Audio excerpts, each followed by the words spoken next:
എല്ലാവർക്കും focus star P S സിയിലേക്ക് സ്വാഗതം. ഡിസംബർ 30 വരുന്ന ഒരു നോട്ടിഫിക്കേഷനാണ് കേരള വാട്ടർ അതോറിറ്റി ടൈപ്പിസ്റ്റ്.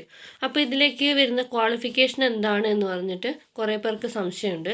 അപ്പോൾ അതായത് കഴിഞ്ഞ പ്രാവശ്യം വന്നപ്പം അതിലെന്തൊക്കെയായിരുന്നു ക്വാളിഫിക്കേഷൻ എന്നുള്ളത് അറിയാത്തവരുണ്ട്. അതായത് DC ആവശ്യമുണ്ടോ, പിന്നെ ഡിഗ്രി ആവശ്യമുണ്ടോ തുടങ്ങിയ കാര്യങ്ങളാണ് നമ്മൾ ഇന്ന് ഡിസ്കസ് ചെയ്യുന്നത്. അപ്പോൾ 2018 ഇതേ പോസ്റ്റിലേക്ക് നോട്ടിഫിക്കേഷൻ വിളിച്ചിട്ടുണ്ടായിരുന്നു. അപ്പോൾ ഈ നോട്ടിഫിക്കേഷനിൽ എന്തൊക്കെയാണ് ക്വാളിഫിക്കേഷൻ വരുന്നത്, അതുപോലെ തന്നെ ഈ എക്സാമിൻ്റെ കട്ട് ഓഫ് എത്രയാണ് തുടങ്ങിയ കാര്യങ്ങളാണ് നമ്മൾ ഡിസ്കസ് ചെയ്യാൻ പോകുന്നത്.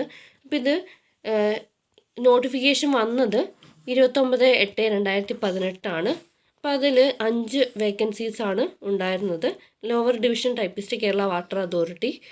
അന്നത്തെ സ്കെയിൽ ഓഫ് പേ എന്ന് പറയുന്നത് 20,100 മുതൽ 53,300 വരെയാണ്. അതുപോലെ തന്നെ ഏജ് ലിമിറ്റ് വന്നിട്ടുള്ളത് 18 മുതൽ 36 വയസ്സ് വരെയാണ് വന്നിട്ടുണ്ടായിരുന്നത്. അതുപോലെ തന്നെ ക്വാളിഫിക്കേഷൻ നോക്കുക.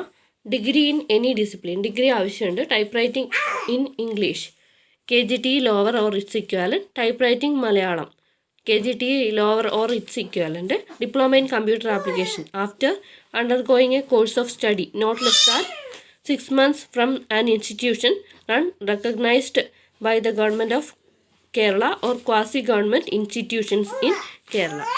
അതായത് DCAയോ അല്ലെങ്കിൽ 6 മാസത്തിൽ കുറയാത്ത ഒരു ഏതെങ്കിലും ഒരു ഗവൺമെൻറ്റിൻ്റെ റെക്കഗ്നൈസ്ഡ് ആയിട്ടുള്ള ഇൻസ്റ്റിറ്റ്യൂഷനിൽ നിന്നുള്ള ഒരു കോഴ്സ് എന്നാണ് പറയുന്നത്.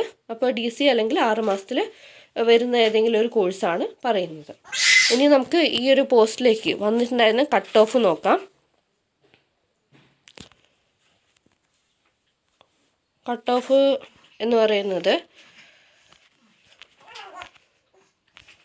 കട്ട് ഓഫ് ഇത് 54.33 മാർക്കാണ് വരുന്നത്. അപ്പോൾ ഇതിൽ ക്വാളിഫിക്കേഷൻ ഡിഗ്രിയും അതുപോലെ തന്നെ DCയും പറഞ്ഞിട്ടുണ്ട്. പിന്നെ അതുപോലെ തന്നെ ലോവർ ക്വാളിഫിക്കേഷനാണ് Malayalam, English typewriting lower ക്വാളിഫിക്കേഷനാണ് വരുന്നത്. അപ്പോൾ ഇതുപോലെ തന്നെ ആയിരിക്കും ഇനി വരുന്ന നോട്ടിഫിക്കേഷനും എന്ന് പ്രതീക്ഷിക്കാം. എല്ലാവർക്കും ഉപകാരപ്രദമായെന്ന് വിചാരിക്കുന്നു. Thanks for watching. Have A nice day.